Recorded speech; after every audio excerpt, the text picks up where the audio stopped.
سب سے زیادہ مسئلہ یہ آ رہا ہے لوگوں کو کہ ہم استغفار کر رہے ہیں لیکن ہماری دعائیں قبول نہیں ہو رہی ہے، ہمارا استغفار پتہ نہیں، ہم توبہ کر رہے ہیں اللہ پاک معاف فرما رہا ہے ہمارے گناہوں کو یا نہیں معاف کر رہا، ہم کوئی ایسے خطا ایسی غلطی تو نہیں کر رہے جس کی وجہ سے ہماری توبہ قبول نہیں ہو۔ آپ لوگوں کو اس ویڈیو میں یہ بتاؤں گا کہ عبادت ہماری کیوں قبول نہیں ہوتی، ہمارے استغفار کیوں قبول نہیں ہوتے، وہ کون سی ایسی عادتیں ہیں جس کی وجہ سے ہماری عبادت میں ایک جس طرح سے ایک ہم دل سے عبادت کر رہے ہوتے وہ، اور دوسرا یہ کہ ہم دل سے استغفار کر رہے اللہ سے معافی مانگ رہے اس میں، اور ہمارے استغفار اور عبادت کرنے میں کیا فرق ہے،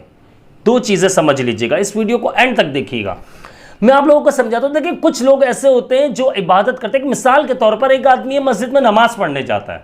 ٹھیک ہے، اور وہ نماز شروع کرتا ہے، اس کے بعد اچانک اس کی نظر ادھر ادھر ہوتی ہے، وہ دیکھتا ہے کہ یار میرا کوئی جاننے والا قریب میں آ کے کھڑا ہو گیا، میرا برابر میں کھڑا ہو گیا، ٹھیک ہے، اس کی نظر پڑتی ہے، اس کو محسوس ہو جاتا ہے کہ میرا کوئی، وہ اپنی نماز میں بہت اطمینان لے کر آ جاتا ہے، بہت ہی اچھے سے اس نماز کو پھر ادا کرنے لگ جاتا ہے۔ کیوں؟ وجہ کیا ہے؟ بہت سارے لوگوں کا مسئلہ ہوتا ہے۔ دیکھیں یہ یاد رکھیے گا، جو لوگ نماز پڑھتے ہیں اور اس میں اگر دکھاوا شامل ہو جائے وہ نماز قبول نہیں ہو رہی۔ اللہ تعالیٰ ناراض ہوتا ہے اس چیز سے، اللہ تعالیٰ اس چیز کو پسند کرتا ہے کہ جب بندہ اب اللہ کے سامنے کھڑا ہو رہا ہے، اللہ رب العزت کے سامنے وہ کھڑا ہو کر وہ نماز پڑھ رہا ہے، پھر وہ جب سجدے میں جا رہا ہے تو وہ اللہ رب العزت کے سامنے جب کھڑا ہوا تو اطمینان کے ساتھ پڑھے، جتنے اچھے طریقے سے وہ نماز پڑھ سکتا ہے۔ نماز کے بارے میں کہا جاتا ہے کہ ایسے پڑھو جیسے بوڑھے پڑھتے ہیں، یعنی کہ بالکل اطمینان کے ساتھ سکون کے ساتھ نماز پڑھنی ہے اپنے۔ آپ اگر کوئی برابر میں آ کے کھڑا ہو جائے جو جاننے والا، اس کو دکھانے کے لیے آپ سکون لے کر آ گئے، ویسے آپ بالکل راکٹ بنے ہوئے کہ 2 منٹ میں آپ نے 4 رکعت فرض پڑھ لیے، تو کیا فائدہ ہوگا اس کا؟ اگر آپ یہ سمجھ رہے ہو کہ میری نماز قبول ہو رہی ہے، اللہ پاک کر دے، اللہ کی بڑی شان ہے بھائی، کر دے، نماز قبول کر لیں، وہ اس کی بڑی شان ہے، وہ ہر چیز پر قادر ہے، لیکن ویسے دیکھا جائے تو اللہ تعالیٰ ناراض بہت ہوتا ہے۔ یہ نماز جو ہے اللہ کی ناراضگی کا سبب بن جاتی ہے، اللہ تعالیٰ ناراض ہو جاتا ہے کیونکہ ہم دکھاوا کر رہے ہیں اس میں۔ اسی طرح سے ہم استغفار کر رہے ہیں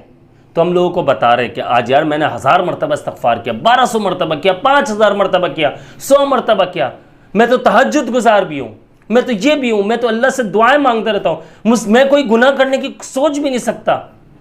تو بھائی آپ دکھاوا کر رہے ہو۔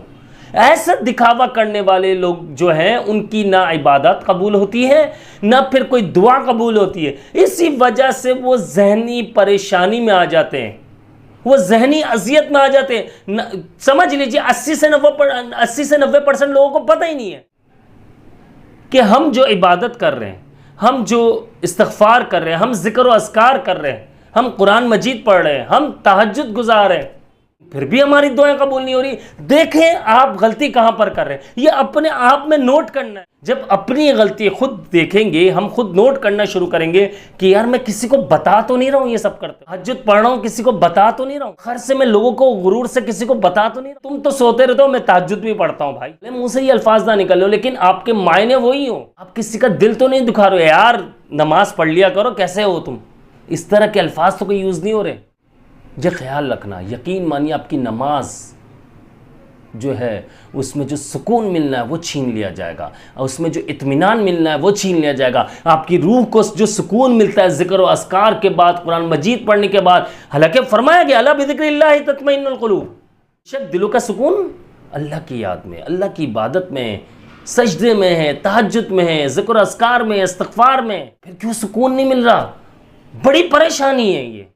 آج ہم جو ہے اس بات کو سمجھ نہیں رہے۔ کیوں نہیں سمجھ رہے؟ ہمیں لگ رہا ہے ہم جو عبادت کر رہے ہیں، ہم جو نماز پڑھ رہے ہیں، ہم جو تہجد پڑھ رہے ہیں، ہم جو قرآن مجید پڑھ رہے ہیں، ہم تو پوری طرح سے 110% بلکہ عبادت کر رہے ہیں، اور ہماری عبادت تو قبول ہونی ہے۔ لیکن آپ یہ دیکھیں کہ اپنی باتوں سے آپ کتنا لوگوں کو بتا رہے ہیں عبادت کرنی ہے، چھپ چھپ کر کرنی ہے،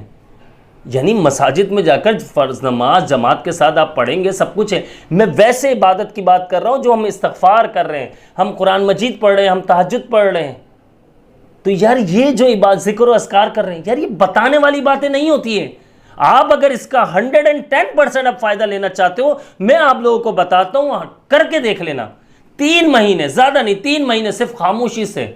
اپنے ہونٹ سی لو، اس کے بعد یہ عبادت کرنا شروع کر دو. آپ آج سے اپنے آپ سے عہد کرو کہ میں آج کے بعد کسی کو نہیں بتاؤں گا کہ میں کیا پڑھ رہا ہوں, میں کتنا پڑھ رہا ہوں, میں کتنا سب کچھ یہ ذکر و اذکار کر رہا ہوں. میں وظائف کا دیکھیں قائل نہیں ہوں, میں وظائف کا منع کرتا ہوں, ٹھیک ہے, میں وظائف کا نہیں کہہ رہا ہوں آپ لوگوں کہ آپ وظائف کریں, لیکن جو مسنون اذکار ہیں ان کا کہتا ہوں, صبح شام کی مسنون دعائیں وہ کہتا ہوں, استغفار کہتا ہوں, درود شریف کہتا ہوں. درود شریف بہت ٹھنڈا ہے, بہت فوائد ہیں اس کے,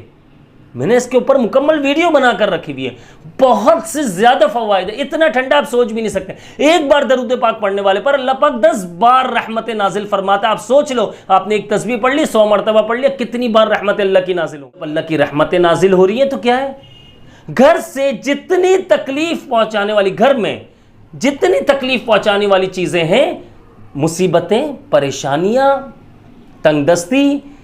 آصف, اسرات, جنات, حاسد, ظالم, سب کچھ اللہ پاک آپ کے گھر سے بھگا دیتا ہے. اللہ تعالیٰ اپنی فورسز اتار دیتا ہے آپ کے گھر میں. اللہ کی رحمت کیا ہے, لوگ کہتے ہیں نا اللہ کی رحمت کے قریب ہو جاؤ, اور واقعی قریب ہونا چاہیے. ہم جب اللہ کی رحمت کے قریب, اللہ کے قریب ہو جائیں گے, اللہ کو دوست بنا لیں گے. یقین مانیے, سچ بتا رہا ہوں, ایک ہونٹ سی لو, اللہ سے جائز خواہشات کا مطالبہ کرو, اللہ سے جائز خواہشات مانگو, لیکن رو, گڑ گڑاؤ, لیکن ان آنسوؤں کا ذکر آپ نے کسی اپنے بھائی, بہن, دوست, کسی کو تانے مارنے کے لیے نہیں کرنا, بتانا بھی نہیں ہے کہ میں کرتا ہوں. اگر میں اس ویڈیو میں آپ لوگوں کو بتا دیتا ہوں کہ یار میں یہ کیا اور اس سے بڑا فائدہ ہوا, تو اس میں دیکھیں اصلاح ہے, میں سمجھانے کی نیت سے بتا رہا ہوں آپ لوگوں کو کہ یار یہ کرو گے اس سے یہ فائدہ ہوگا. تو اس لیے آپ جب لوگوں کو بتانا شروع کریں گے کہ آپ لوگوں کو بتائیں گے کہ یار میں نے سنا ہے بڑا فائدہ ہے ان چیزوں سے, آپ استغفار کرو بڑا فائدہ ہے, آپ نماز پڑھو بڑا فائدہ ہے اس کا, تو پھر کوئی گناہ نہیں ہے. لیکن اگر آپ کہو گے یار نماز ہی نہیں پڑھتا تو, یار استغفار کبھی تو اللہ سے معافی مانگ لے, عجیب بندہ ہے یار تو, کبھی استغفار نہیں کیا تو نے, آپ اس کو دوست کو, میں یہ دوستوں والی لینگویج بتا رہا ہوں آپ کو کہ دوستوں میں جس طرح سے بات ہوتی ہے, تو آپ یہ بتائیے مجھے کہ دعا کیسے قبول ہونی ہے. آپ اس کو تانے مارو, خود عبادت کر رہے ہو لیکن اس ساری نیکیاں ختم کر رہے ہو, اپنی ساری نیکیاں آپ نے سائڈ پر رکھ دی, سائڈ پہ ہو گئی آپ کی, کوئی فائدہ نہیں ہوا. آپ راتوں کو اٹھ کر جو آپ نے عبادت کی ہے, جو اللہ سے معافی مانگی ہے, وہ آپ نے وَبِالْأَسْحَارِ هُمْ يَسْتَغْفِرُونَ, آپ نے جو کچھ بھی کیا وَبِالْأَسْحَارِ هُمْ يَسْتَغْفِرُونَ, یعنی کہ اللہ کے جو نیک بندے وہ خاموشی سے چھپ چھپ کر اللہ کی عبادت کرتے ہیں, استغفار کرتے ہیں. تہجد کا ٹائم, سحر کا ٹائم, یعنی سحری کا جو ٹائم ہوتا ہے, وَبِالْأَسْحَارِ هُمْ يَسْتَغْفِرُونَ. دیکھو اللہ بڑا بخشنے والا ہے بے شک, لیکن اللہ تعالیٰ اس بات کو کبھی پسند نہیں کرتا کہ آپ دیکھیں, ہم سب اللہ کے بندے, آپ کسی دوسرے بندے کو آپ کسی طرح کسی بات پر سنا رہے ہو, اس سے ذلیل کر رہے ہو, آپ اسے غلط باتیں سنا رہے ہو, آپ اسے تانے مار رہے ہو, نہ بدزن آ جائے, وہ اتنا ناراض ہو جائے کہ وہ جو اسے پڑھنا تھا وہ بھی نہیں پڑھے گا. اگر آپ یہی چیز, اگر آپ کسی کی اصلاح کرنا چاہ رہے ہو تو محبت, پیار محبت سے یہ یاد رکھنا. کبھی میرے منہ سے سنا آپ نے کہ یار جو لوگ نماز نہیں پڑھتے, میں نے کہا کہ یار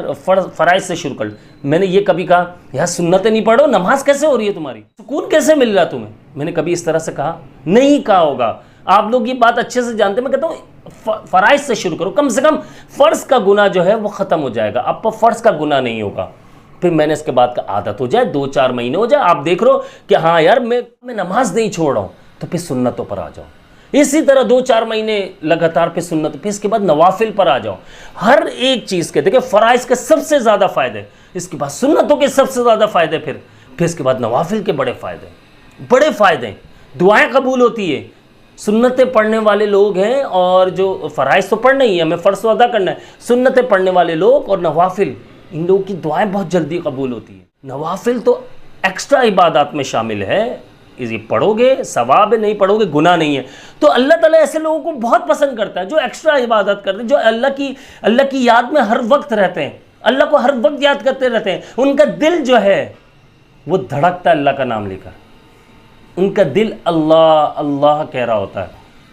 تو اللہ کی خصوصی رحمت شامل ہوتی ہے، ان کی زبان پر الفاظ ہی نہیں آتے، اس سے پہلے ہی ان کی دعا قبول ہو جاتی ہے۔ ایسے لوگ زندگی میں بہت تیزی سے کامیاب ہو جاتے ہیں،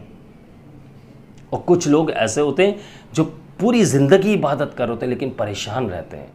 دیکھو ایک پریشانی آتی ہے اللہ کی طرف سے،